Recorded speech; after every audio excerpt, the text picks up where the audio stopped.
Hi, my name is Greg Davis. I'm the Vice President of Development and Strategic Initiatives for the American Rhinologic Society. And we're here at the Seattle Science Foundation with our corporate outreach training program. And this is where we bring in faculty to teach sponsors what it's like to be a rhinologist with a series of lectures and then some exciting experiments in this lab, from dissecting out watermelons to drilling on hard-boiled eggs.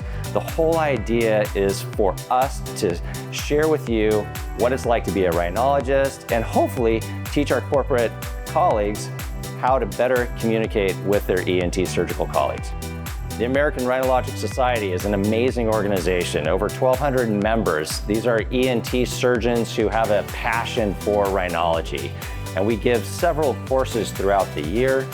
We encourage leaders in the field to teach, to be ambassadors, to help with coding, to help with teaching surgery, to help with teaching the medical aspects of sinus surgery and sinus care. And anybody can be a member of the American Rhinologic Society that is an otolaryngologist. You don't have to be fellowship trained. We encourage you to join our society and come to our meetings.